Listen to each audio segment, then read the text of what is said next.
Hello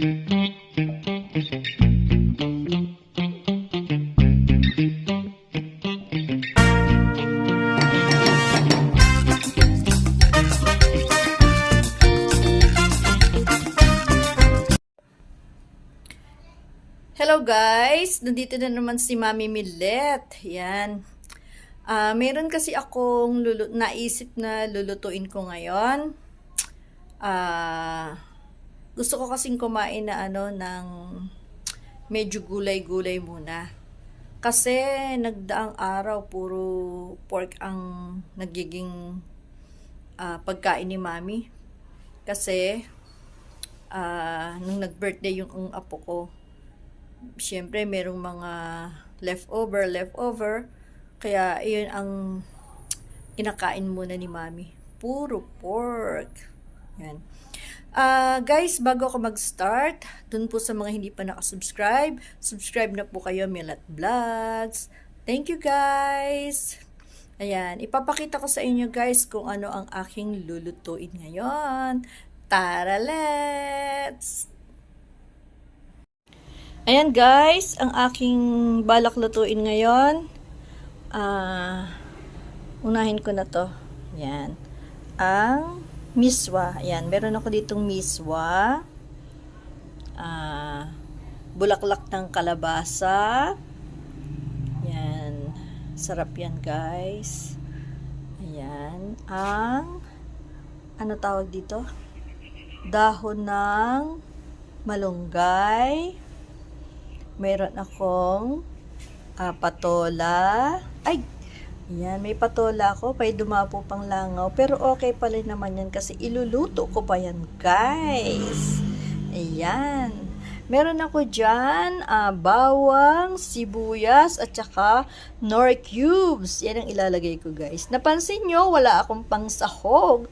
Wala akong pork. Yan.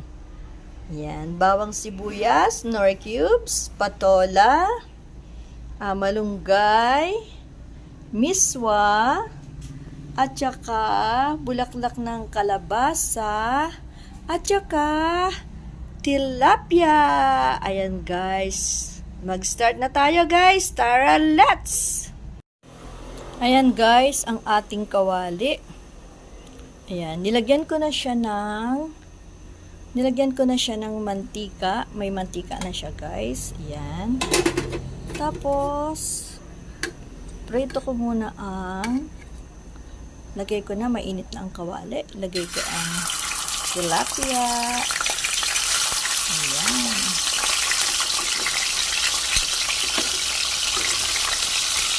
Ayan. Napansin nyo, maliliit yung tilapia guys. Ayan. Nilagay ko na siyang lahat. Ayan guys, ayan. Maliliit lang yung tilapia ko kasi pinili ko talaga yung maliliit guys. Mamaya, malalaman nyo kung bakit maliliit lang ang aking pinili. Ayan guys, prito muna tayo guys Ayan guys, ayan na yung ating tilapyang fried. Ayan. Ayan. Medyo toasted na siya. Tinoasted ko guys kasi ayaw ng anak ko na hindi toasted. Kaya ayan, tostado siya. Ayan. Okay guys. Ayan. Hanguin ko na siya guys ano ko lang siya. Itatabi ko muna siya guys Hanguin ko tapos itatabi ko muna at mamaya ko pa siya gagamitin ulit. Okay. Ayan guys, yung aking gagamiting kawali, ayan na siya. Nilagyan ko na siya ng mantika. Meron na siyang mantika guys. Lagay ko ang bawang. Ayan, bawang. Ayan, bawang guys. And then, sibuyas. Nilagay ko ang sibuyas guys. Ayan. Alam nyo guys, ang hirap nang nagbibideo ka. Ito ang nagkakamera. Ito ang nagluluto. Hirap guys. Ayan, susunod ko ang patola. Ano yung isasabay ko dyan guys? Patola.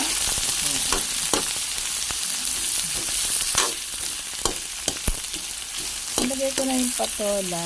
Tapos, lalagyan ko na rin siya ng water. Lagyan ko na agad siya ng water. Ayan. Ayan. Okay, guys. Tapos, tatakipan ko. Ayan, guys. Tinakpan ko siya. Ayan. Takpan muna natin siya hanggang kumulo. Guys, ayan. Kumukulo na siya. Ayan na siya, guys. Oh. Ayan, guys. Kasi kumukulo na siya. Lagay ko na yung kanyang... Naglagay ako ng isang kutsarang patis. At saka yung kanya... Ayan, ako, tubilansik sa akin. Ang sakit. Yung yung Knorr cubes. Ayan, nilagay ko na siya, guys. Tapos, ilalagay ko na yung ating... miswa. Ayan.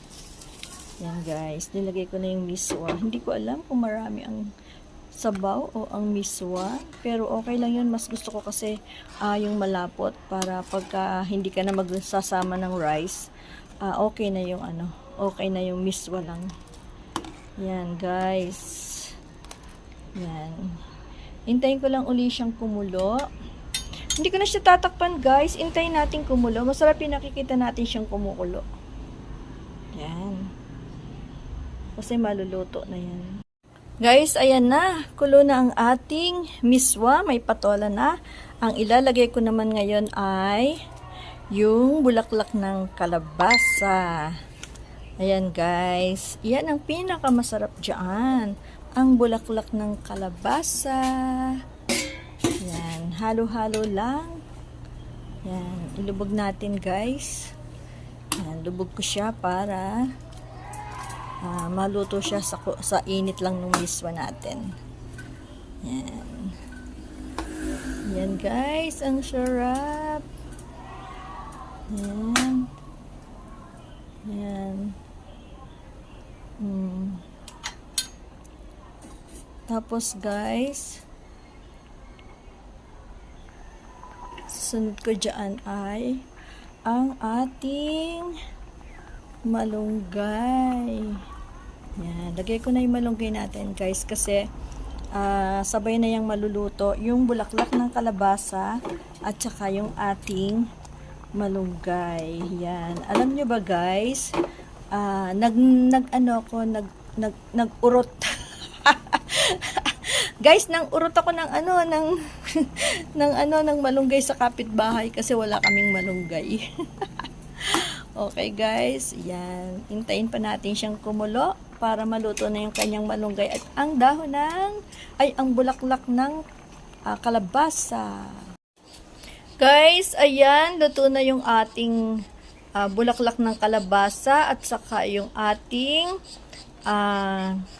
dahon ng malunggay. Yan. Hindi ko naman siya masyadong lulutuin kasi hindi naman masarap yung masyadong lutong-luto. Yan. Ayan guys, kulo-kulo na siya. Ngayon guys, di ba sabi ko sa inyo walang sahog yan? Kasi ayaw kong magsahog ng pork dahil medyo sawa na si mami sa pork dahil halos 3 days puro pork si mami. Kaya ang gagawin ko guys, ang isasahog ko dyan ay ayan, ang ating tilapia. Ayan guys, lalagay ko yung tilapia.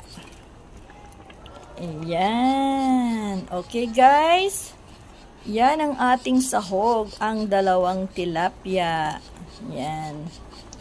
Ayan. Ayan. Diyan na lang siya guys. Ayan.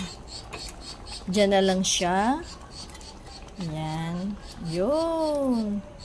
Ayun ang ating sahog. Ayan. Hindi naman natin yan sisisirin mamaya guys kasi malapot naman yung ating sabaw at saka kukonti lang yung sabaw natin. Ayan. Okay guys. Ayan. Okay, luto na tayo guys. Okay na ang miswa ni mami. Okay guys, hindi ko na siya ipe-plate. Hayaan ko na lang siya muna dito kasi mamaya pa kami kakain. Hanggang sa susunod na video guys. Yan, di na ako magpapakita sa inyo guys kasi bilasa na rin si mami. Yan. Okay guys, hanggang sa susunod na video. I love you guys. Love you all. Bye. Bye guys.